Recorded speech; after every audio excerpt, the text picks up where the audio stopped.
après avoir vu la récursivité terminale, on va s'intéresser à la récursion mutuelle. Alors jusque-là, vous avez vu des fonctions récursives qui s'appellent elles-mêmes. Mais en fait, non, une fonction récursive ne s'appelle pas elle-même. Vous allez me dire, qu'est-ce que tu me racontes, Antoine? C'est exactement la définition d'une fonction récursive. Hein. Eh bien en fait, non. Qu'est-ce que vous pensez d'une fonction qui finit par s'appeler elle-même? Je vous donne un exemple. Vous avez deux fonctions, A et B. A appelle B, puis B appelle A, puis A appelle B, et ainsi de suite. Du coup, si vous y réfléchissez, A finit par s'appeler elle-même. Donc, elle est quand même récursive, mais bon, c'est pas la même chose quand même. En fait, c'est ce qu'on appelle de la récursion indirecte. Et évidemment, jusque-là, vous avez vu seulement des fonctions qui s'appellent directement elles-mêmes, c'est-à-dire A qui s'appelle A, qui s'appelle A, qui s'appelle A, et ainsi de suite. C'est de la récursion directe. Et du coup, qu'est-ce qu'on peut faire avec de la récursion mutuelle? Je vais vous montrer avec un exemple super simple, savoir si un nombre est pair ou impair.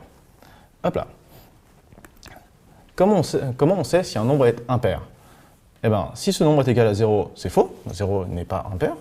Sinon, on va essayer de voir si n-1 est pair, parce que si n-1 est pair, n est impair. C'est implacable. Et de la même manière, comment savoir si n est pair? Si n est égal à 0, c'est vrai, évidemment. Sinon, on essaie de voir si n-1 est impair, puisque si n-1 est impair, donc n est pair, évidemment. Sauf que là, on a un petit problème. Vous voyez que isEven appelle isOdd. Ça, aucun problème, parce qu'on a déjà défini isOdd plus haut dans notre script OCaml. Mais dans notre définition de isOdd, on va appeler isEven. Et en fait, isEven, on ne l'a pas encore défini.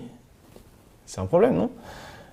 Bon, évidemment, en C, vous aurez utilisé des prototypes pour ça, et tous les prototypes sont dans vos points H, qui sont tout en haut de vos points C. Mais là, qu'est-ce qui va se passer? Je vais compiler, hop. Et qu'est-ce qu'il me dit? Il me dit de manière très prévisible que isEven, à la ligne 4, c'est-à-dire dans celle-là, il ne sait pas ce que c'est parce que je n'en ai pas encore parlé. C'est un problème, non? C'est-à-dire que du coup, il faudrait que nos deux fonctions mutuellement récursives, on arrive à les définir en même temps. Et bien ça, en OCaml, on a un mot-clé pour le faire et c'est AND. Je vous le montre tout de suite. On a nos deux fonctions, donc isOdd, isEven, et qui sont coordonnées avec un AND, c'est-à-dire qu'on va définir isOdd et isEven exactement en même temps dans le même scope. Ce qui fait que non seulement isEven aura accès à isOdd, parfait, mais en plus, isOdd aura accès à isEven. C'est génial, c'est parfaitement ce dont on a besoin. Je vais même vous dépiler un exemple pour qu'on comprenne. Donc, est-ce que 3 est impair? Eh bien, on va exécuter le programme et savoir ce que c'est. Hop, hop, hop, hop. Suspense. Alors, c'est vrai ou c'est pas vrai? C'est vrai. Eh bien, 3, c'est impair. C'est une grande surprise, je suis vraiment surpris. Alors, la récursion mutuelle, c'est important. Pourquoi? La récursion mutuelle, c'est très utilisé, notamment en OCaml, dans les bibliothèques standards. Je vous laisse regarder ça un peu plus tard dans la journée.